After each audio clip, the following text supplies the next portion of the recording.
কবর আমার চাইতে কত দূর। এই ময়দানের মানুষগুলো মা বাবা হারাইয়া আজকে বড় এতিম, কবরের পাশে গিয়ে দাঁড়ায় দাঁড়ায় কান্দে, মা মা বলে চিল্লায়। এই ময়দানের মাহফিল হতো, মায় শুনে বাবায় শুনে। চাইলে একটা মানুষ গিয়া মা বাবার সামনে গিয়া দাঁড়াইয়া বলতে পারে না, মা তুমি কেমন আছো? যদিও মায়ের বলতে পারে, মা তো জবাব দেয় না। যদিও বাবার দরবারে গিয়া বলে, বাবা জবাব দেয় না। কিন্তু সন্তান তো আমেরিকায় থাকে, সৌদি আরবে থাকে, ফোন দিলে তো 10 সেকেন্ডের মধ্যে ইমেল মাধ্যমে খবর নেওয়া যায়, হোয়াটসঅ্যাপের মাধ্যমে খবর নেওয়া যায়, মেসেঞ্জারের মাধ্যমে খবর নেওয়া যায়। কিন্তু এই দক্ষিণ নসরুদ্দিন আপনার বাড়ির পাশের কবরস্থানের কবরে আপনার আব্বা আম্মা শুয়ে আছেন, এই মা বাবার তো কোনো খবর নেওয়া যায় না। ঈদের দিনেও তো পাওয়া যায় না, ভালো দিনেও পাওয়া যায় না, সুদিনেও পাওয়া যায় না। এই যে একটু আগে শুনলাম এখান থেকে আওয়াজ আসলো, শিয়ালের আওয়াজ। এই আওয়াজ তো আপনার আব্বা আম্মা শুনে আপনি তো ভয়ে শিয়ালের দ্বারের কাছেও যান না। আপনার চাইতে এত দূরে আপনার মা বাবার কবর। আপনি মা বাবার কবরের পাশে গিয়া দাঁড়াইয়া আপনি চোখের পানি ফেলে কান্দেন আর ডাক দেন, মা কেন তুমি আমার ডাকে সাড়া দাও না? বাবারে কেন তুমি আমার ডাকে সাড়া দাও না? আপনি মা বাবার কবরের পাশে গিয়া দাঁড়াইয়া মা বাবা বলে চিল্লাইলেও একটা বারের জন্য তো মা বাবা জবাব দেয় না, কোনো খবর পাওয়া যায় না, কোনো খবর মিলে না। সুলাইমান নবী কয়ে, দুনিয়ার সব তো দূরে হতে পারে, খবর নেওয়া যায়, কিন্তু বাড়ির পাশের খবরটা এত পরিমাণে দূরে, এটার বিষয়ে কোনো খবর নেওয়া যায় না। ও বাবা আমার, এটা নাম্বার 1 প্রশ্নের জবাব। এরপরে দাউদ নবী কয়ে, বুঝতে পারলাম, 2 নম্বরে আমার জবাব দাও। সুন্দরী মজমাটি পেয়ে আপনারা খুশি না বেজার? খুশি হলে মানুষ হাসি দেয়, কারো চেহারায় কোনো হাসি নাই। আপনারা রাগ করছেন নাকি আমার সাথে? মাশাআল্লাহ, সুন্দর একটা আয়োজন।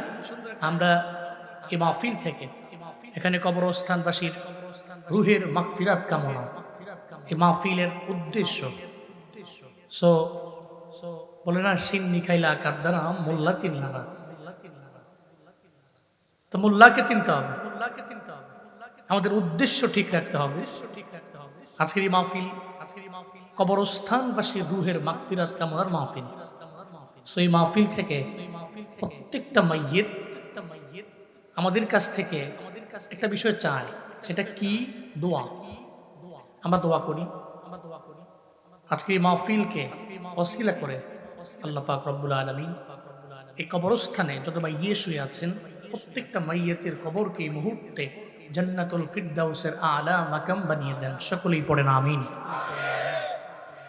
আমরা যারা দুনিয়াতে আছি, আমাদের ঠিকানাও তো এখানে, কবর আমাদের এটাই ঠিকানা, আসল বাড়ি।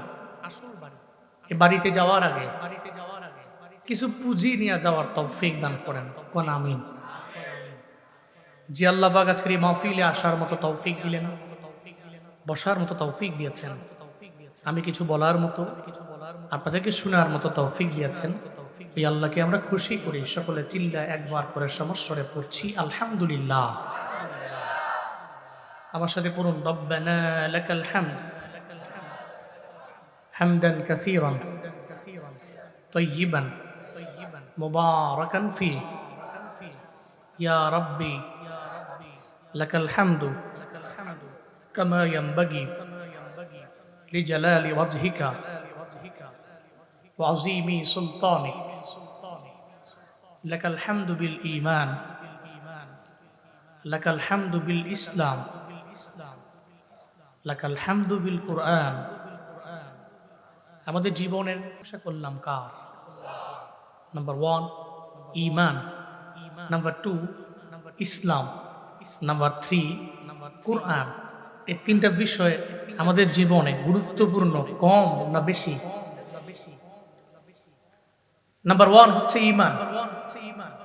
বলা হয়ে থাকে সারা দুনিয়ার সমস্ত সম্পত্তি যদি একটা পাল্লায় দেয়, আরেকটা পাল্লায় যদি হযরতে বিলাল রাদিয়াল্লাহু আনহুর ঈমানটাকে দেয়, সারা দুনিয়ার সমস্ত সম্পত্তির পাল্লা হালকা হয়ে যাবে। হযরত বিলাল রাদিয়াল্লাহু আনহু ঈমানের যে পাল্লা, ওনার আহাদ শব্দের যে ভারত্ব, সেই ভারী আহাদ শব্দের ওজনের পাল্লাটাই ভারী হয়ে যাবে। এই জন্য মুমিনের কাছে ঈমান দামি, কারণ ঈমান তো টাকার কাছে বিক্রি করা যায় না, মুমিন বিক্রি করে না। এটা এমন এক দৌলত, টাকা দিয়া কিনতে পাওয়া যায় না, তো যেটা টাকা দিয়া কেনা যায় না ওটা বিক্রি করাও ইম্পসিবল।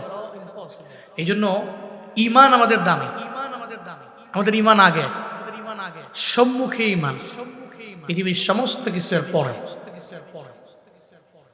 এই জন্য আমরা এই ঈমান, ইসলাম, কোরআন দিয়ে প্রশংসা করেছি কার? মৃত্যু পর্যন্ত করব কার? আল্লাহ সে তৌফিক দান করেন, সকলেই পড়েন আমিন।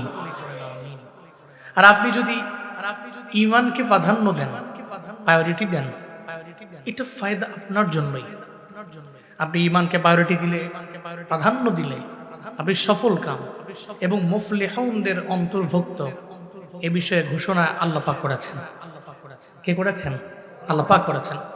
এই জন্য খুতবায় সূরাতুল বাকারার ৩য় নম্বর আয়াত তিলাওয়াত করেছে, আপনাদের সকলের সুপরিচিত আলিফ লাম মিম যালিকাল কিতাবু লা রাইবা ফীহি হুদাল লিল মুত্তাকিন। দ্বিতীয় আয়াত গেল, তৃতীয় আয়াতটা তিলাওয়াত করেছে, আল্লাযীনা ইউমিনুনা বিল গায়ব ওয়া ইউকিমুনাস সালাহ ওয়া মিম্মা রাযাকনাহুম ইউনফিকুন। এই তৃতীয় নম্বর আয়াত। আল্লাহ পাক এই আয়াতে সফল কাম ব্যক্তিদের তিনটা সিফত বলেছেন, যারা মুফলিহুনদের অন্তর্ভুক্ত, তাদের উপরে তাদের রবের পক্ষ থেকে আছে হিদায়াত। উলাইকা আলা হুদাম মির রাব্বিহিম মাওলা। আমার চিন্তা হলো আমি সফল মুমিন হব, আর সফল মুমিনেরা জীবনে কোনোদিন আল্লাহকে দেখার আশায় বসে থাকে না, এরা অদৃশ্যের প্রতি ঈমান নেই, জান্নাতের দিকে আগায়। হযরত বেলাল তো আল্লাহকে দেখেন নাই, কিন্তু এরপরও রবের জন্য কত বড় পাগল, এত বড় রবের দিকে আগাইয়া আবু জাহলের দাম তো রবের দরবারে নাই, উতবাও সফল না, সায়েবাও সফল না, ওয়ালিদ ইবনে মুগিরাও সফল না, হযরত বেলাল রাদিয়াল্লাহু আনহু সফল কেন? ঈমানের কারণে। গায়বের প্রতি যেই বান্দা ঈমান আনে ওই বান্দা সফল কামদের অন্তর্ভুক্ত, আর তাদের উপরে আছে হিদায়াত। আর এটা এমন এক দৌলত, আল্লাহ তো সবারে দেয় না। আবু জাহলের কপালে নাই, চাচা আবু তালেবের কপালে নাই, উতবা সাহেবাদের কপালে নাই, হযরত বেলালের কপালের মধ্যে রবের পক্ষ থেকে হিদায়াত আছে। আল্লাহ চাই বেলালের মাফ কইরা হিদায়াত দিয়া সফল কাম বানায়া জান্নাতের পথে নেওয়ার জন্য। আল্লাহ যারা হিদায়াত দেও পায়, হযরত বেলাল পেয়ে গেল। আল্লাহ যারা হিদায়াত নামক দৌলত দেয় না, ও জীবনেও কোনোদিন হিদায়াত নামক দৌলতের ধারে কাছেও যেতে পারবে না। সারা দুনিয়ার সমস্ত আউলিয়া, গাউস কুতুবাইনা যদি বলেন আপনার সামনে হাতের মধ্যে দিলাম এক বোতল পানি, এই পানির মধ্যে একটু ফু মাইরা একটু নওজোয়ান পোলার একটু খাওয়ায় দেন, কয় কেন? এই নওজোয়ান পোলা পানি পান করলে আপনাদের ফুয়ের কারণে নামাজি হয়ে যাবে, হিদায়াত পেয়ে যাবে। সারা দুনিয়ার সমস্ত আউলিয়া যদি একটা বোতলের মধ্যে পানির মধ্যে ফু দিয়া পান করায়, আল্লাহ যদি কয় হিদায়াত দিলাম না, ও জীবনও কোনোদিন হিদায়াত নামক দৌলত পাবে না।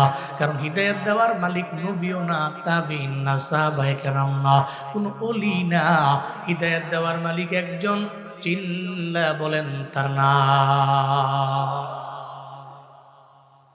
আল্লাহ পাক বলেন আল্লাযীনা ইউমিনুনা বিল গায়বি ওয়া ইউকিমুনাস সালাতা ওয়া মিম্মা রাযাকনাহুম ইউনফিকুন।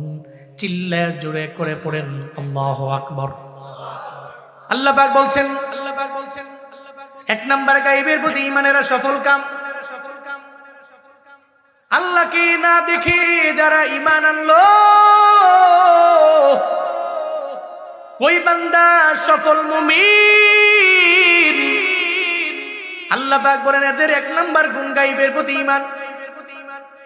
সারা দুনিয়া যদি এদের সামনে আইনা দেয়, জীবনও কোনোদিন টাকার দরবারে এরা ইমানটারে বিক্রি করবে না। এদের চিন্তা আমি সফল কাম হয়ে যাব। যাদের চিন্তা সফল কাম হওয়া, এরা টাকার দরবারে নিজের ইমানটারে বিক্রি করতে পারবে না। আগামী নির্বাচনে দেখা যাবে আপনি কত বড় ইমানদার, কত বড় একজন আকলওয়ালা, বড় দামি মুমিন, এটা চিন্তা করা যাবে ওই সময় যদি আপনি আকলটারে টাকার দরবারে বিক্রি করে না দেন। আপনার আকল বলে উনি ভালো, কিন্তু টাকার দরবারে আকল বিক্রি করে আপনি অন্যজনরে ভালো বানাইলেন। অথচ আকল বলে না না, ও যদি তোর নেতা হয় তাহলে তোর এলাকার মধ্যে অন্যায় বাড়বে, অপরাধ বেড়ে যাবে। আকল একটা বলে, কিন্তু আইসা সকালবেলা দিয়ে গেল, ধরো 1000 টাকা দিয়ে গেলাম, তোমার ঘরের মধ্যে মেম্বার কয়জন আছে? কয় 6 জন। ওই 6 জনের নামে 1000 করে 6000 দিয়ে দিলাম।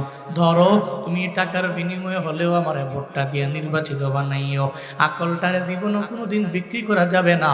মানুষের আকল আর মানুষের বডি আর মানুষের বিবেক তো জীবনও টাকা দিয়ে কেনা বেচা করা যায় না।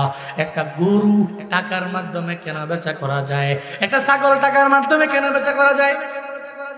গরু নিয়ে গেছি বিক্রি করার জন্য, কয় লাখ টাকা, না দিব 80,000।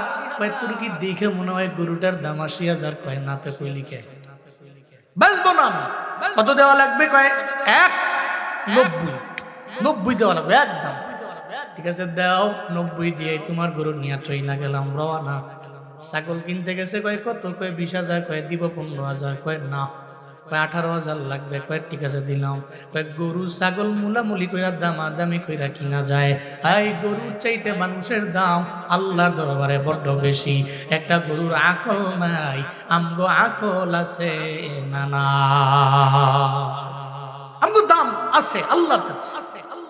বিবেকের দাম আছে, আকলের দাম আছে, ইমানের দাম আছে। এই জন্য টাকা দিয়া নিজের ইমানকে বিক্রি করেন না, আকলকে বিক্রি করেন না, বিবেককে বিক্রি করেন না। আপনার আকল যেটা বলে ওদিকে দৌড়ান। আল্লাহ আমাদের সবাইকে সঠিক বুঝদান করেন, সকলে পড়েন আমিন। 1 নম্বরে গায়বের প্রতি ঈমান। যে ঈমান টাকার দরবারে বিক্রি করা যায় না,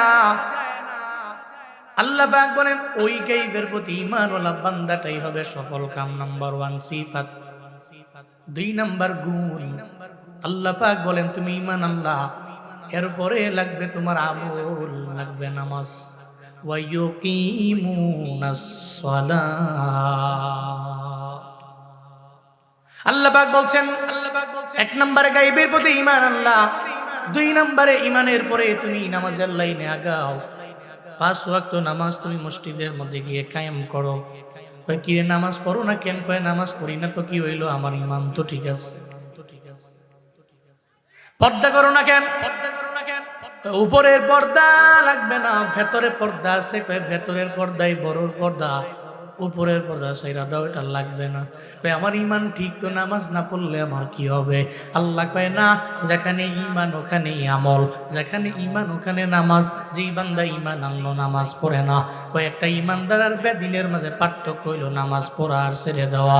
যেই বান্দা ঈমান আইনা আমল করে, ওই বান্দার জন্যই তো আল্লাহ পাক জান্নাত বানাইলেন। আল্লাহ পাক কোনো আয়াতের মধ্যে বলেন নাই শুধুমাত্র ঈমানের কারণে আমি আল্লাহ তোমার জান্নাত দিয়ে দিলাম। আল্লাহ যেখানেই বললেন ঈমানের কথা, ঈমানের পরে নেক আমলের কথা আল্লাহ পাক জানায়া দিলেন। ইন্নাল্লাযীনা আমানু ওয়া আমিলুস সলিহাতি কানাত লাহুম জান্নাতুল ফিরদাউসি নুজুলা। আল্লাহ পাক বললেন নিশ্চয় যারা ঈমান আনছে, এরপর ঈমানের পরে আমল করলো, এই 2টা গুণের কারণে আমি আল্লাহ এদের জন্য জান্নাতুল ফিরদাউস বানাইলাম। এই মনে রাখবেন, জমিনের মধ্যে চলার পথে আপনার এটিএম কার্ড লাগে, আপনি বুথের মধ্যে যান টাকা তোলার জন্য, হাতের মধ্যে এটিএম কার্ডও আছে, কিন্তু পিন নাম্বার আপনার জানা নাই। সারা জগতে যত বুথে যাও, পিন নাম্বার না জানলেও এটিএম কার্ডের কোনো দাম নাই। আইডি কার্ড দিয়া দিছে, কিন্তু আইডি কার্ডের মধ্যে আইডি নাম্বার নাই। নাম্বার ছাড়া তো এই কার্ডের কোনো দাম নাই। কার্ড আছে, পিন নাম্বার নাই, তাহলে কার্ডের কোনো দাম নাই। জমিনের মধ্যে এমনই। আমার ধর্ম হলো এটিএম কার্ড, ধর্মের মধ্যে পিন নাম্বার হলো ইমান। আনলাম, কার্ডও তুললাম, তাহলে তো এখন একটা পথে যাওয়া লাগবে, যেই পথে গেলে এটিএম বুথ পাওয়া যাবে, ওখানে গেলে টাকা তোলা যাবে। আমি এমন একটা জায়গায় গেলাম, ওখানে কোনো বুথের কোনো কিছুই নাই, এটিএম বুথ পাওয়া যাবে না, তাহলে ওখানে গিয়ে কার্ড নিয়ে পিন নাম্বার নিয়েও লাভ নাই। আল্লাহ কয়, বান্দা তুমি জান্নাতে যাবা, শুধুমাত্র তুমি ঈমান আর ইসলামের মধ্যে ঢুকলেই বান্দা হবে না, তোমার সিরাতুল মুস্তাকিমের পথের প্রতীক হওয়া লাগবে, আবরারদের দলভুক্ত হওয়া লাগবে। এমন একটা পথে তুমি আগায় যাও, এই পথের ডেস্টিনেশন হলো মাওলার জান্নাত।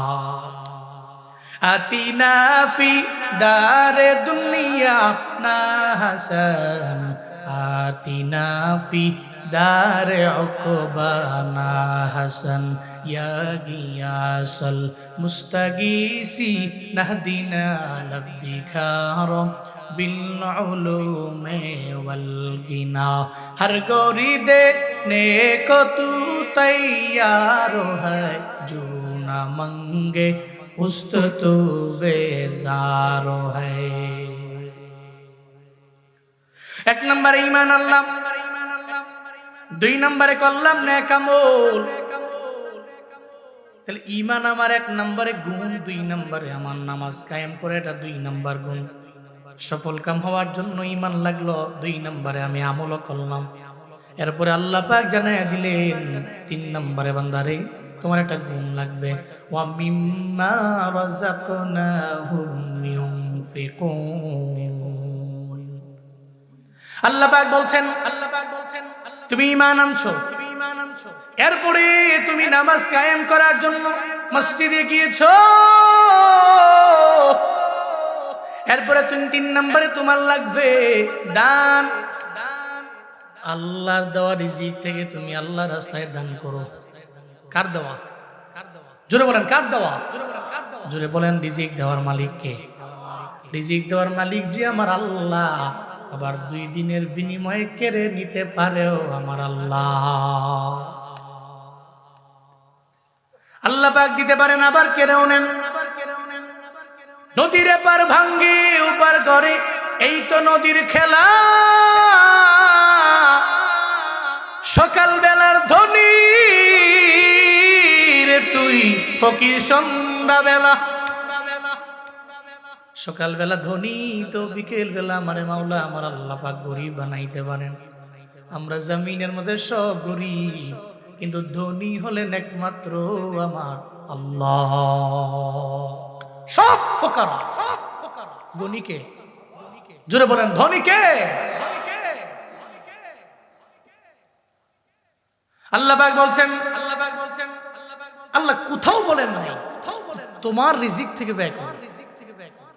আল্লাহ কোথাও বলেন নাই যে তোমার যে সম্পদ ও থেকে ব্যয় করো। আল্লাহ পাক বলছেন আমার দেওয়া সম্পদ থেকে ব্যয় করো। মিন মা রাযাকনাহুম, মা রাযাকনাহুম, আমি তাদেরকে যে রিজিক দিয়েছি তা থেকে তারা ব্যয় করে। মানে আমি দিছি, এরপর আপনি আবার আমারে দিছেন। এর মানে আমারটাই আমারে দিছেন, আপনার নিজের কষ্ট টাকা দেন নাই তো। আমি আপনারে দিছি, আপনি আবার আমারে দিছেন। আমি আপনার 1000 টাকা দিলাম, আমি বললাম যে আপনি আবার আমারে দিয়ে দেন, তা আপনি আবার আমারে দিয়ে দিছেন। এর মানে আমার টাকাই তো আপনি পাইলেন, পরে আবার আমারে দিলেন। আল্লাহ সেটাই বলছেন, আমার দেওয়া রিজিক থেকে তুই দান, তুই দান করো আমার দেওয়া রিজিক থেকে। এই জন্য রিজিক দেওয়ার মালিক কে? চিন্তা নাই তো, তিনি দেন, দিতে পারেন তিনি। তার খাজানায় কোনো কমতি আছে? আছে কোনো কমতি। কভুও ফুরিয়ে যায় না তোমার ধন ভান্ডার, বিপদ কালে তুমি বিনে নেই কেহ কান্ডার। কভুও ফুরিয়ে যায় না তোমার ধন ভান্ডার, বিপদ কালে তুমি বিনে নেই কেহ কান্ডার। তুমি যাহা কিছু তাই করো, বাঁচাও মারো হে আমার আল্লাহ, হে দয়ার আল্লাহ, হে মায়ার আল্লাহ। মোর সৃষ্টিকারী পালনকারী তুমি হে আল্লাহ, তাই তো তোমার তরে জানাই সকল প্রশংসা, হে আমার আল্লাহ, হে দয়ার আল্লাহ। চিল্লায় পড়েন আল্লাহু আকবার। আল্লাহর খাজানায় কোনো কমতি আছে? নেই। আল্লাহ এই জন্যই বললেন, আমার দেওয়া রিজিক তোরে আমি যা দিছি আমার ভান্ডার থেকে, তা থেকে ব্যয় কর। আর যদি করতে পারো তুমি সফল কাম। ঘোষণা দিয়েছেন কে? হুদাম মির রাব্বিহিম ফাউলাইকা হুমুল মুফলিহুন। তাদের উপরে রবের হিদায়াত আছে, আর তারাই সফল কাম দুরন্ত। আল্লাহ পাক রিজিক দিলেন, হঠাৎ করে দেখবেন ওই রিজিক নাই, সব আল্লাহ নিয়ে গেলেন। আল্লাহ পাক দিতে পারে, আবার আমার মাওলা নিয়ে যাইতে পারে। এই জন্য এটা পাওয়ার পরে মনে করেন না এটা আমার। জীবনও কোনো দিনই চিন্তা কইরা আপনি কোনো ভিখারির ধমক দিয়া তাড়ায় দিয়েন না। দাউদকান্দি টোল প্লাজার সামনে গেলেন, ঢাকায় যাবেন, বাসে উঠলেন। এরপরে ভবের চোর বাস স্ট্যান্ডে যাওয়ার পরে একটা ভিখারি আপনার বাসের মধ্যে উঠলো। ভিখারি ওই বাসের মধ্যে যখন হাঁটতে লাগলো আর বলতে লাগলো, আল্লাহ কারীম, হ্যাঁ এই বাসের প্যাসেঞ্জার আমি বড় গরিব, বড় অসহায়। আল্লাহ আমারে এমন গরিব বানাইছেন, তুম করে আল্লাহ ধনী বানাইলো। আল্লাহ তুম করে রিজিক দিছেন, আমারে দেন নাই। আল্লাহ পাক যারে মন চায় তারে দেয়, আল্লাহ যারে মন চায় না আমার আল্লাহ দেয় না। আল্লাহ তো চাইলে দিতে পারে, আবার আল্লাহ না চাইলে পাবে না। যখন চোখের পানি ফেলাইয়া আল্লাহ কারীম বইলা বইলা বইলা আপনার দরবারে আসে, দাঁড়ে দাঁড়ে আসে, এই বাবা জীবন কোনোদিন ধমক দিয়ে তাড়ায়া দেওয়া যাবে না। এটা কোনোদিন কোনো মুসলিম করতে পারে না, কোনো সফল কাম বান্দা এটা করতে পারে না। ও আম্মা সাইলা ফালা তানহার। আপনি জীবনও কোনোদিন কোনো সায়েল আপনার সামনে হাজির হয়ে গেলে আপনি ধমক দিতে পারবেন না, আপনি তাড়ায়া দিবেন না। আপনার না দেওয়ার ইচ্ছা থাকলে বলবেন, আল্লাহকে ওয়াস্তে তুমি আমারে মাফ করে দাও। অথবা দেওয়ার ইচ্ছা থাকলে পকেট থেকে বের করে দিয়ে দিবেন, তবে ধমক দেওয়া যাবে না। কোনো ভিখারিকে ধমক দেওয়া যাবে না। আপনার পকেটে থাকলে দিয়া দিবেন, আর বলবেন তুমি আমার জন্য দোয়া কইরো। ঢাকায় যাচ্ছি, আমার বড় এক কাজ, তুমি দোয়া কইরো। তুমি তো ভিখারি, মানুষের দ্বারে দ্বারে তুমি ঘুরে বেড়াও। আল্লাহ পাক আমার ধন দৌলতের মালিক বানাইলেন, আল্লাহ তোমারে গরিব বানাইলো, তোমারে ফিরাইলাম না। পকেটের মধ্যে যা আছে ধরো তোমারে দিয়ে দিলাম, কিছু দিয়ে দিলাম, আল্লাহর দেওয়া রিজিক থেকে আমি তোমারে দিলাম, তুমি একটু দোয়া করে দিও। মাঝে মাঝে একটা টিপস দিয়া যায় আপনাদের। একটা বড় কাজের জন্য বের হলেন, ফজরের নামাজের পরে কোনো একটা জমির দলিল করবেন, অথবা ভালো বড় একটা কাজ করবেন আপনার জীবনের যাওয়ার পথে। ফজরের নামাজের পরে আপনি যাওয়ার পথে কোনো একটা মাদ্রাসায় যাবেন, অথবা কোনো এতিম মিসকিনদের দ্বারে যাবেন, অথবা কোনো ভিখারিদের দরবারে যাবেন। আপনার পকেট থেকে বের কইরা 500-1000 টাকা এর দিয়া বলবেন, আমি একটা কাজের জন্য যাই, তুমি আমার জন্য রবের দরবারে দোয়া করে দিও। একটা মানুষের দান করে যাইবেন, আল্লাহর কসম শতবার করে বলতে পারি, ওই কাজের মধ্যে কোনো ঝামেলাও যদি হইতো, ওই দানের বদৌলতে আল্লাহ পাক ওই ঝামেলা আপনার মিটে দিতে পারে। চিল্লা পড়া যাবে কি মারহাবা। আল্লাহ মিটে দিতে পারে। এই জন্য আল্লাহর দেওয়া রিজিক থেকে ব্যয় করলে বড় ফায়দা, আপনি সফল কাম। হযরত সুলাইমান নবীর কথা এমন কোন মানুষ নাই শুনেন নাই। আল্লাহ পাক রব্বুল আলামিন যাকে 2টা দৌলত দিয়া দিলেন, 1 নম্বরে খেলাফত, 2 নম্বরে নবুয়ত। আল্লাহ পাক ওনাকে বড় লিডার বানালেন, আবার একাধারে একজন নবী আল্লাহ পাক ওনাকে দিলেন, সারা দুনিয়ার রাজত্ব আল্লাহ দিলেন 4 জনের। এর মাঝে একজন হলো সুলাইমান নবী। আল্লাহ ওনাকে নবীও বানাইলেন, আবার খেলাফতও দিয়ে দিলেন। আল্লাহ পাক সারা জমিনের রাজত্ব ওনারে দিলেন। সুলাইমান নবী হঠাৎ করে একদিন দাঁড়ায় আছে, একটা জায়গার মধ্যে দাঁড়ায় রইলেন।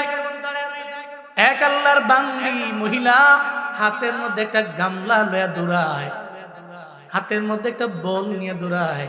রবের দরবারে বলে, আল্লাহ তুমি এটা কি করলা, তুমি এটা কি করলা, তুমি এটা কি করলা।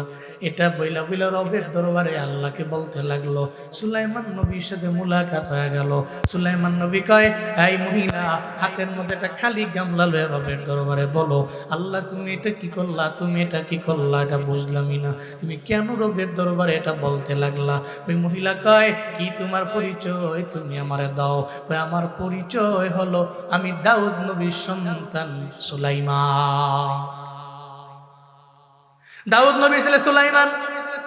হ্যাঁ, আমি সেই সুলাইমান। জীবনে তোমার নাম কত শুনেছি কিন্তু দেখি নাই। হাই সুলাইমান, শুনো তোমার দরবারে আমি বলি।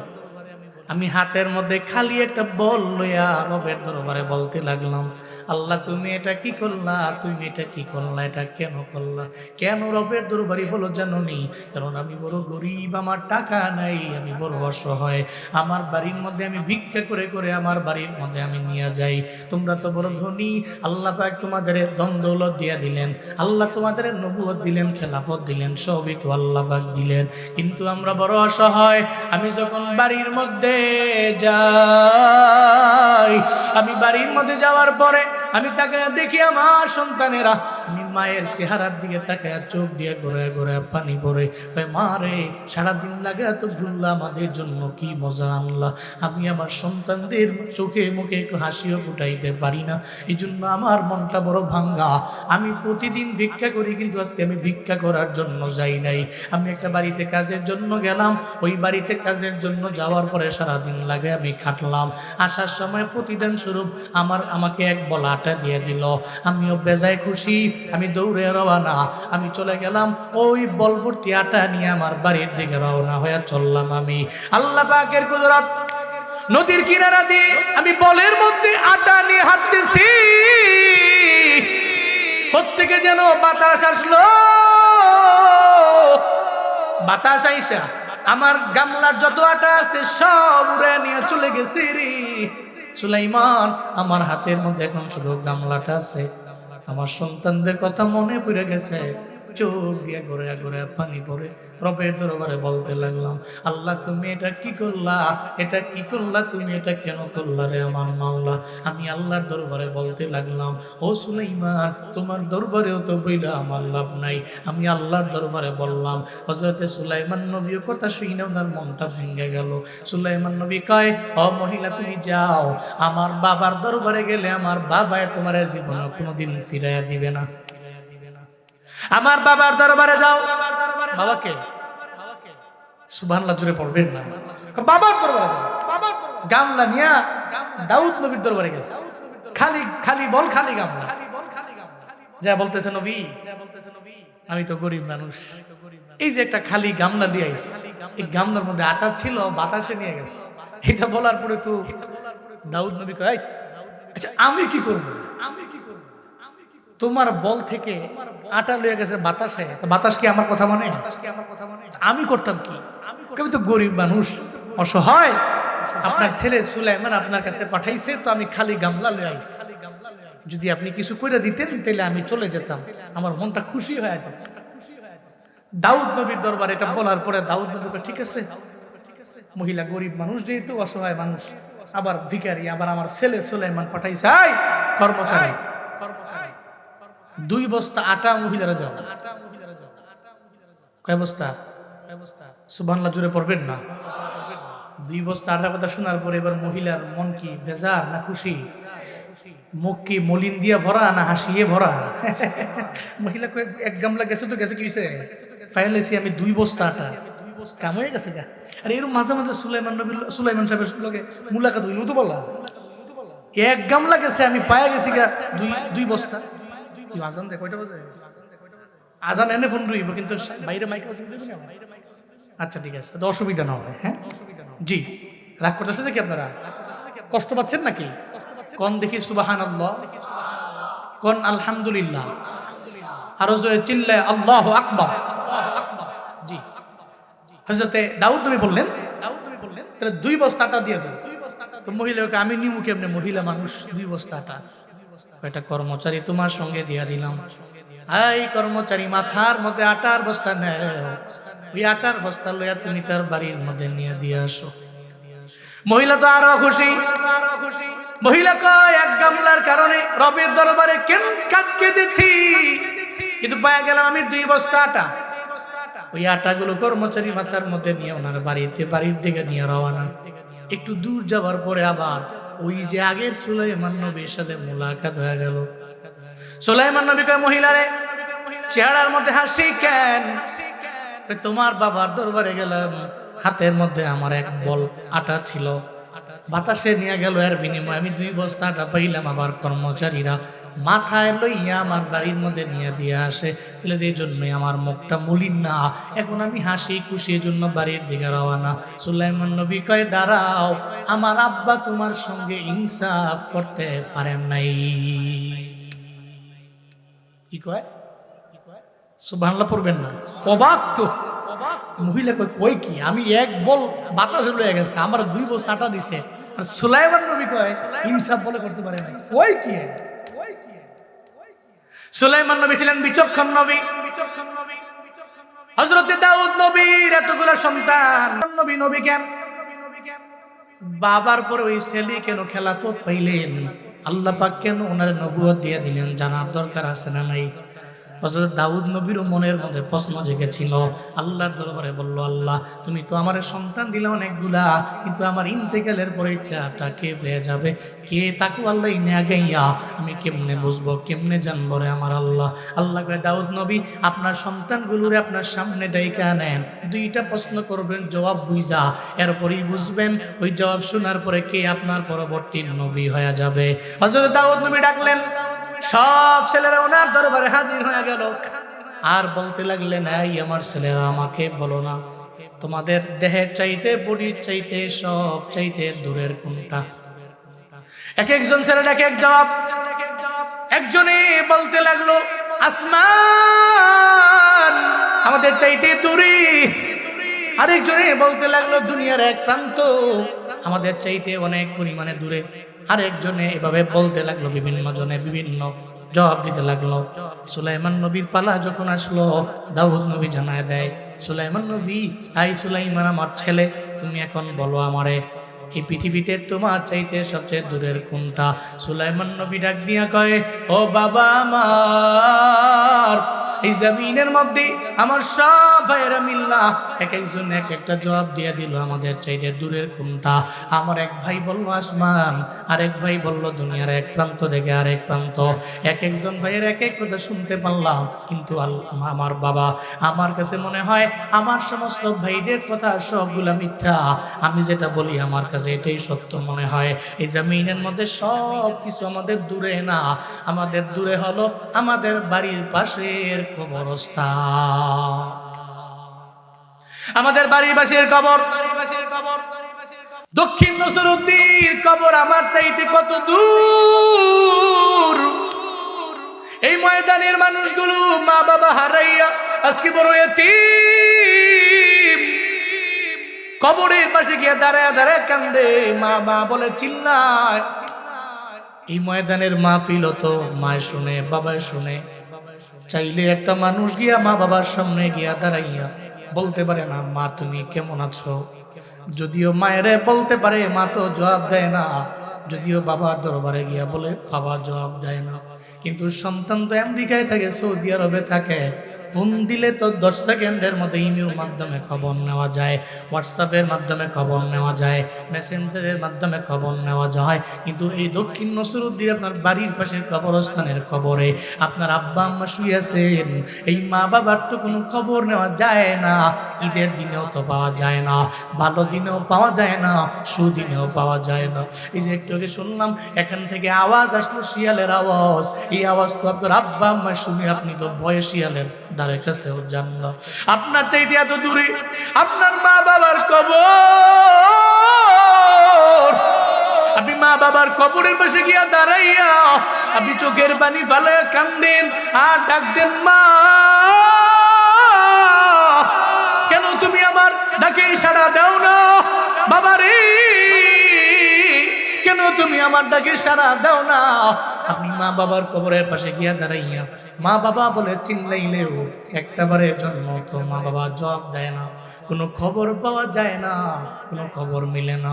সুলাইমান নবী কয় দুনিয়ার সব তো দূরে হতে পারে, খবর নেওয়া যায়, কিন্তু বাড়ির পাশের খবরটা এত পরিমাণে দূরে, এটার বিষয়ে কোনো খবর নেওয়া যায় না।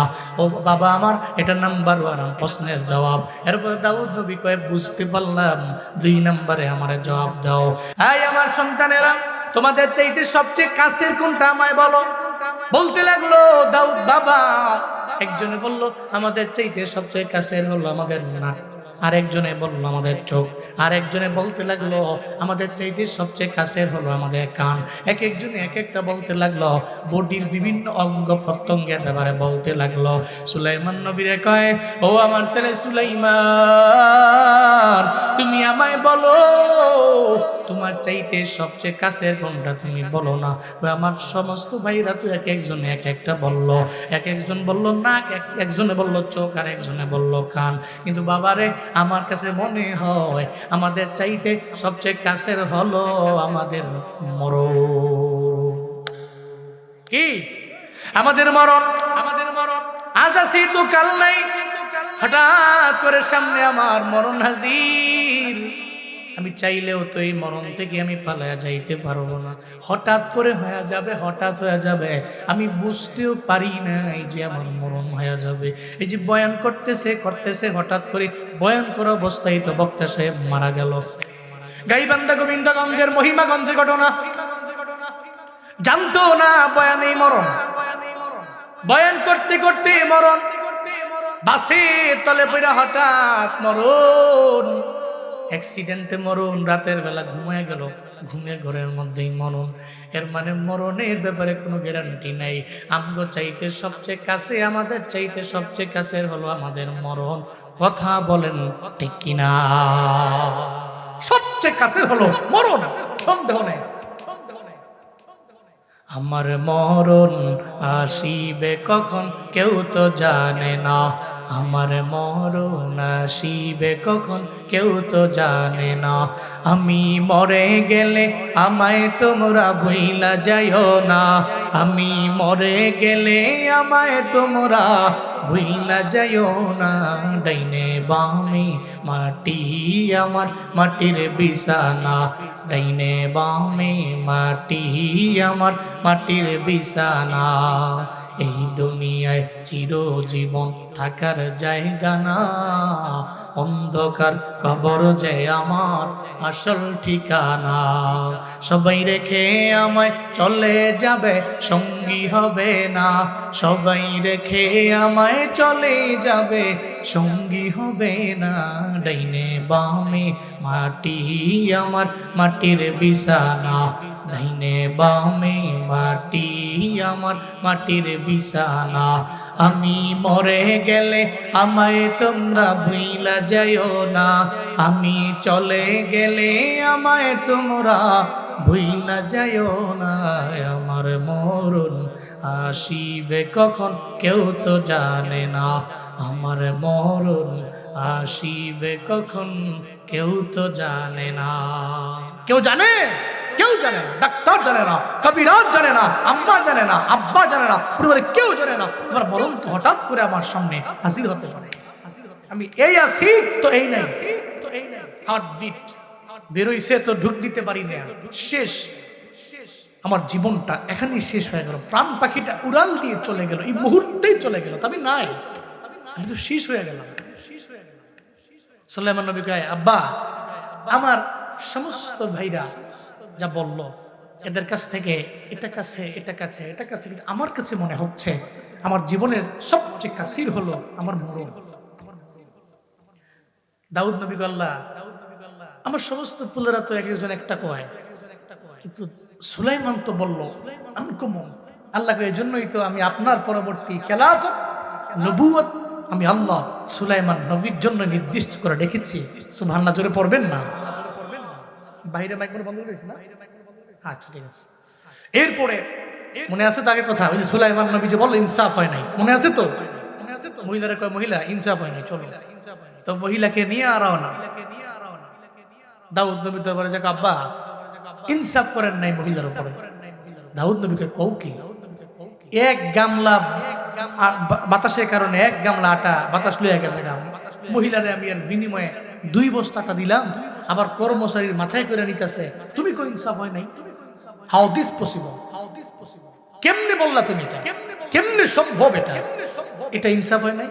তাহলে আপনি আল্লাহরে জিজ্ঞেস করেন, আপনি আল্লাহকে বলেন বাতাস মহিলার, বাতাস তো আল্লাহর কথা মানে, কার কথা মানে? জোরে বলেন না, কার কথা মানে? লিল্লাহি মা ফিস সামাওয়াতি ওয়া মা ফিল আরদ। চিল্লা পড়েন আল্লাহু আকবার। আল্লাহ পাক বলছেন আসমানের নিচে জমিনের উপরে যা কিছু আছে সব আল্লাহর জন্য, আল্লাহর জন্য এরা কাজ করে। আল্লাহ পাক যদি বলে তুমি এটা করো, এটা করে। আল্লাহ যদি বলে করো না, তাহলে এটা করে না।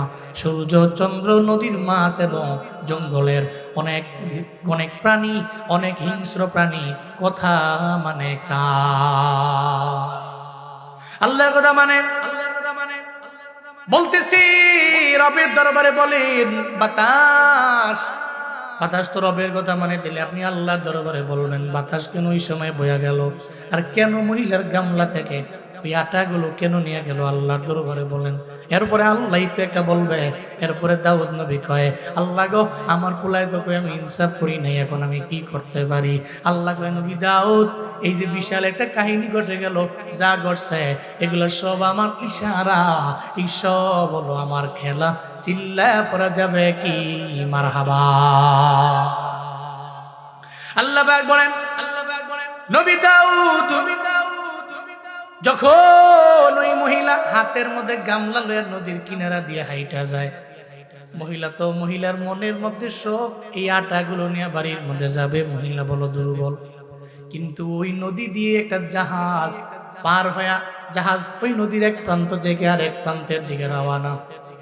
নদীর মাঝখানে চলে গেল, হঠাৎ করে নদীর মধ্যে ঝামেলা, আবার ওই জাহাজের নিচ দিয়া ছিদ্র হয়ে গেল।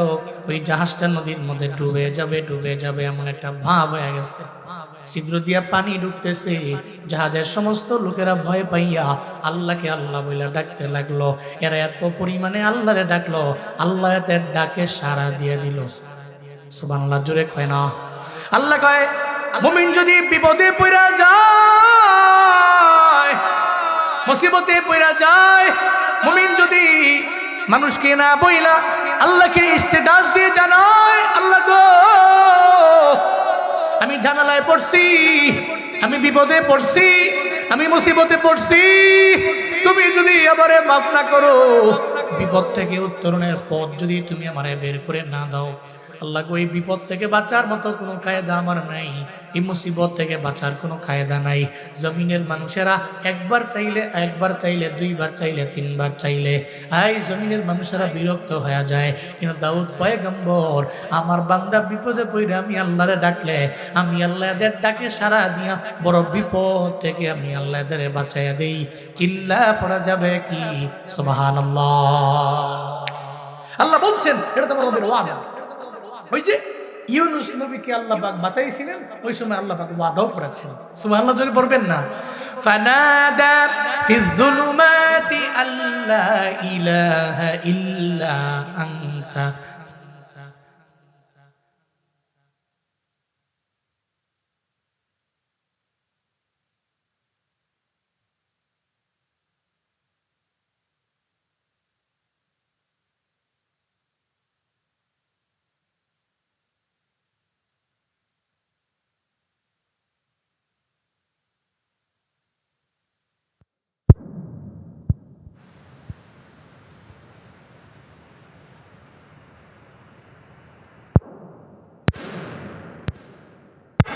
মাবুদ নাই, সুবহানাক, তুমি তো পুত পবিত্র আমার আল্লাহ। এই মাছের পেটের মধ্যে তুমি আমারে বাঁচাইতে পারো আমার আল্লাহ। আমি জালিমিনদের খাতার মধ্যে নিজের নামটা উঠায় ফেললাম। আল্লাহর দরবারে বলতে লাগলেন। আল্লাহ পাক বলেন ফাস্তাজাবনা লা, আমি আল্লাহ তার ডাকে সাড়া দিয়া দিলাম। ওয়ানাজ্জাইনাহু মিনাল গাম, বিপদ থেকে আমি আল্লাহ মুক্ত করে দিলাম। ওয়া কাযালিকা নুনজিল মুমিনিন, মুমিন যখন ঝামেলায় পড়ে যাবে, ঝামেলায় পড়ে আল্লাহকে ডাকতে দেরি হয়ে যাবে, আল্লাহ পাক বিপদ দেয়, আবার বিপদ থেকে উত্তরণের পথ আমার আল্লাহ বের করতে পারে কি পারে না? আল্লাহ পাক বান্দারা বিপদ দেয়, মুসিবত দেয়, যখন ডাকে ওই বিপদ থেকে উত্তরণের পথ আল্লাহ পাকই বের করে দেয়। সুবহানাল্লাহ জোরে পড়বেন না? তা আল্লাহ পাক বলছেন দাউদ পয়গম্বর, ওই নদীর সমস্ত লোকেরা, জাহাজের লোকেরা, এরা আল্লাহর দরবারে কাঁদতে লাগলো, আল্লাহ জাহাজ যদি ডুবা যায় তো বহুত মাল নষ্ট হবে, আমরাও তো নদীতে চুবায়া চুবায়া ডুবায়া ডুবাইয়া আমাদের মরতে হবে, আমাদের এই হবে আমাদের অবস্থা, আল্লাহ এখন কি করতে পারে?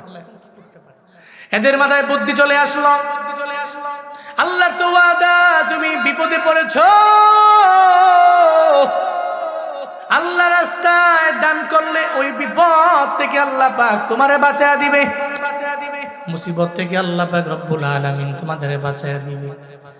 তখন এদের মনে পড়ে গেল, জাহাজের সমস্ত লোকেরা নিয়ত করে নিল, মাওলা রে, এই ছিদ্রটাকে তুমি যদি ভরাট কইরা আমাদের জাহাজটাকে যদি নদী এক প্রান্ত পর্যন্ত নেওয়ার ব্যাপারে তুমি যদি আমাদের সাহায্য করো রে মাওলা, তাইলে এই জাহাজের মধ্যে যত মাল আছে সব মাল আমরা তোমার রাস্তায় ফি সাবিলিল্লাহ ব্যয় করে দিব। আল্লাহ দরবারে নিয়ত করে ফেললো, সদাকার নিয়ত।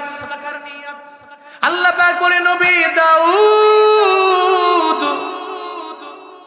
যখন আমার বান্দারা নিয়ত করে নেয়, এদের নিয়তটা আমি রবের দরবারে বড় পছন্দ হয়ে গেছে। আমি আল্লাহ তো চাই না এদের জাহাজটা নদীর মধ্যে ডুবে যাক, এটা আমি আল্লাহ চাই না।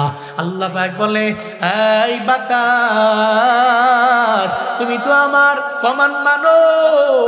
আমি আল্লাহ বাতাসের সঙ্গে সঙ্গে বললাম, বাতাস রে, ওই নদীর কিনারা দিয়ে মহিলায় গামলার মধ্যে আটা নিয়ে মহিলাটা হাইটা যায়, তুমি একটা এমন জোরে যাও, এমন জোরে বইয়া মহিলার গামলা থেকে তুমি আটাগুলো নিয়ে যাও, আটাগুলো নিয়ে পানির সঙ্গে মিশাইয়া এরপর ওই জাহাজের ছিদ্রটারে মাইরা আমার বান্দাগুলোর নিরাপত্তার সহিত এদের জাহাজ সহ এদেরকে সহ তুমি নদীর প্রান্তে উঠাইয়া দাও। বাতাস আমার কথা মাইনা সঙ্গে সঙ্গে গেল, এমন জোরে বইল মহিলার গামলা থেকে আটা লইয়া, এরপর নদীর পানি দিয়া সুন্দর করে মিশাইয়া ছিদ্রটাকে মাইরা ওই জাহাজ তো এখন প্রান্তে চলে আসছে। এটা আমি আল্লাহর খেলা ছিল, আমি মাওলার কুদরত ছিল। বান্দা ঝামেলায় পিরা ডাকার কারণে, সরকার নিয়ত করার কারণে আমি আল্লাহ তো বাঁচাইয়া দিলাম। মহিলার কোনো দোষ নাই, বাতাসের কোনো দোষ নাই, এটা আদেশ ছিল একজনের। চিল্লা বলেন তার নাম। দাউদ নবী কয়, পুত্র সুলাইমান, এই বুঝি কাহিনী। এবার সুলাইমান নবী কয়, তেলে তো আপনি মহিলার প্রতি ইনসাফ করতে পারেন নাই, আপনি মহিলার প্রতি আদালত করতে পারেন নাই, ইনসাফ করতে পারেন নাই রে আমার বাবা, আপনার দ্বারা আদালত হয় নাই, ইনসাফ হয় নাই। কেমনে? কয়, তেলে তো একটু পরে ওই যে জাহাজটা প্রান্তের মধ্যে ফিরে গেছে, জাহাজের সমস্ত লোকেরা যত জাহাজের মধ্যে মাল আছে এরা ফি সাবিলিল্লাহ আপনার দরবারে আপনার কাছেই না দিবে, আল্লাহ রাস্তায় ব্যয় করে দেওয়ার জন্য। এটা অন্য কেউ পাওয়ার অধিক হকদার না, এটা পাবে এই মহিলা। আর মহিলার ওই গামলার আটার কারণে আমার আল্লাহ একটা জাহাজে সব মাল ডুবা অবস্থা থেকে আমার আল্লাহ ফিরে দিয়ে আনছে। চিল্লা পড়া যাবে কি মারহাবা। মহিলা তো শুধু 2 বস্তাটা কেন পাবে? ইনসাফ তো হয় না। সুবহানাল্লাহ জোরে পড়বেন না? আরো জোরে আল্লাহু আকবার। অপেক্ষায় থাকেন, একটু পরে আপনার কাছে এই জাহাজের সমস্ত মাল এরা সুপর্দ করবে। সমস্ত মাল নিয়ে আসছে। শেষ করে দিব নাকি? শেষ করে দিই না? আর সময় তো হয়ে গেছে, চারদিকে আবার আজান। এরপরে সমস্ত জাহাজের এই মালগুলো রেয়া দাউদ নবীর দরবার রওনা। দাউদ নবীর কাছে আইসা কয় যে এই সমস্ত মাল সদকার কারণে, সদকার নিয়ত করার কারণে এই মালগুলো এখানে আসছে, নাইলে সব নদীতে ডুবে যেত আর আমরাও বুঝে যাইতাম। আল্লাহ করে বাঁচায় দিচ্ছে। আমরা নিয়ত করছিলাম আল্লাহ যদি বাঁচাইয়া দেয় জাহাজের সব মালগুলো আল্লাহর রাস্তায় আমরা ব্যয় করে দিব, দান করে দিব। ধরেন এই মালগুলো আপনার কাছে নিয়ে আইলাম, আপনি যারে মন চায় এই মালগুলো তারই দান করে দেন। সুবহানাল্লাহ জোরে পড়বেন না? সুলাইমান নবীও দাঁড়ানো, মহিলাও দাঁড়ানো, দাউদ নবীও দাঁড়ানো। দাউদ নবী মহিলা, তোমার 2 বস্তা আটা নিছো তো নিছো, এই জাহাজের সমস্ত মাল পাওয়ার অধিক হকদার তুমি। ধরো এই সমস্ত মাল ফি সাবিলিল্লাহ দান করেছে, আমিও তোমাকে দিয়ে দিলাম। তো এক বল গেছে তো কি হয়েছে, প্রথমত 2 বস্তা আটা পাইছে। এরপরে সুলাইমান নবী ইনসাফ তো হয় নাই, তাহলে জাহাজের যা মাল আছে সব মাল আল্লাহ পাক দিয়ে দিবে। কেন দিবে? আল্লাহ তো চাইলে এক বলের বিনিময়ে এক জাহাজ ভর্তি মালও তো আল্লাহ পাক দিয়ে দিতে পারে।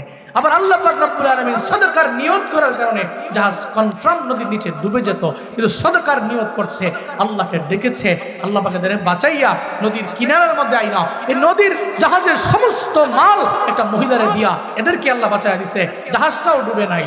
পারে কে? জোরে বলেন পারে কে? কাদের কুদরতুদারি বরকামাল আনতা রব্বি আনতা হাসবি যুল জালাল তুহি কাদির জলিলুল্লাহ জাহাদার বহর হালে তুহি মেরা নেগাহদার।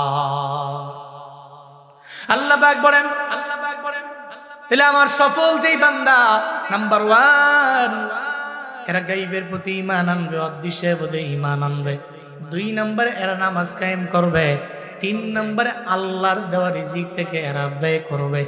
আল্লাহর দেওয়া রিজিক থেকে ব্যয় করলে তাহলে ফায়দা আছে না? না।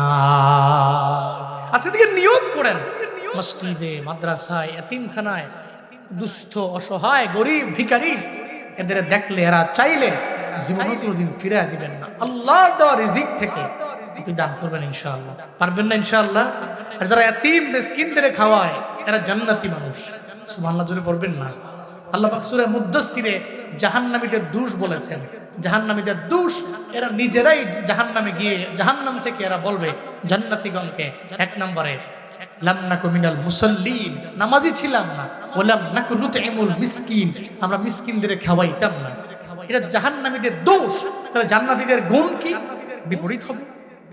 জাহান্নামীদের দোষ হলো মিসকিনদের খাওয়ায় না, আর জান্নাতীদের গুণ হলো এরা এতিম, মিসকিন, দুস্থ, অসহায় এদের সম্পদগুলো লুটপাট করে নেয় না, বরং আল্লাহর দেওয়া রিজিক থেকে এরা এতিমকে দেয়, মিসকিনকে দেয়, গরিবকে দেয়, নিঃস্বকে দেয়, অসহায়কে দেয়, ধমক দিয়ে তারা দেয় না। ও আম্মা সাইলা ফালা তানহার, এটাকে ফলো করে এরা অগ্রগামী হয়। কোনো সায়েরদের সামনে আসলে ধমক দেয় না, তাড়িয়ে দেয় না, আল্লাহ দেওয়া রিজিক থেকে দিয়ে দেয়। সুবহানাল্লাহ জোরে পড়বেন না?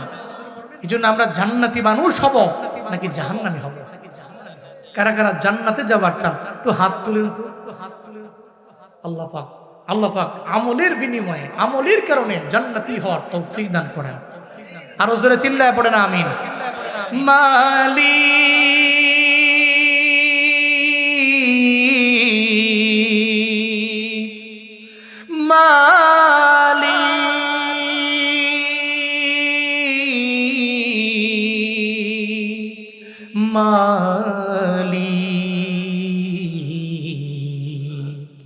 একটি ঘর বানিয়ে দিও, একটি ঘর বানিয়ে দিও। মালিক তুমি জান্নাতে, তোমার পাশে আমার একটি ঘর বানিয়ে দিও, একটি ঘর বানিয়ে দিও। সে বিভীষিকাময় মহাদিনে তোমার প্রতিবেশী করে নিও। মালিক তুমি জান্নাতে, তোমার পাশে আমার একটি ঘর বানিয়ে দিও, একটি ঘর বানিয়ে দিও, একটি ঘর বানিয়ে দিও। চিল্লা পড়ে না আমিন। আল্লাহ আমলের বিনিময়ে ঈমান আর আমল দিয়া, নামাজ দিয়া, আল্লাহ দেওয়া রিজিক থেকে দান কইরা সমস্ত আসমানি কিতাবের প্রতি ঈমান আইনা জান্নাতি হওয়ার তৌফিক বক্তা এবং শ্রোতাকে আল্লাহ পাক দান করেন। সকলে পড়েন আমিন। আরো জোরে পড়েন আমিন। দোয়া আপনাদের জন্য, আমিও দোয়া চাই আপনাদের কাছে, দোয়া সবার জন্য নাকি? আমরা প্রত্যেকে দোয়ার উপরে ডিপেন্ড করে চলি। একটু খাস করে দোয়া। দাউদকান্দি আপনাকে বাড়ি, চান্দিনা আমার বাড়ি, আমরা কাছের, খুব ক্লোজ, হ্যাঁ একই ডিস্ট্রিক্ট, খালি পাশাপাশি থানা। দেখলে এই যে আপনাদের মসজিদের সমস্ত প্রায় ইমামরাই তো আমগো চান্দিনায় বাড়ি। আমি আসার পরে তো অবাক, এই যে সব খালি আমার দেশি লোক। মাশাআল্লাহ, আপনাদের এলাকার ইমামরা, খতিবরা সব আমাদের দেশি। আল্লাহ পাক সবাইকে কবুল করেন, মঞ্জুর করেন। আল্লাহ সবাইকে ভালো রাখেন, সিহতে আফিয়ত দেন। আল্লাহ রিজিকে বরকত দান করেন। আল্লাহ এই মাহফিলকে ওসিলা করে এই যে পাশের যে কবরস্থান, আল্লাহ এই কবরস্থানটাকে জান্নাতের টুকরা বানায় দেন। সকলে চিল্লায় পড়েন আমিন। আমরা সফল হব ঈমানের মাধ্যমে, নামাজের মাধ্যমে, দানের মাধ্যমে। পারবো না ইনশাআল্লাহ? জি, এশার আজান হবে, জামাত হবে, নামাজ হবে। এরপরে বাংলাদেশে উল্লেখযোগ্য উলামারা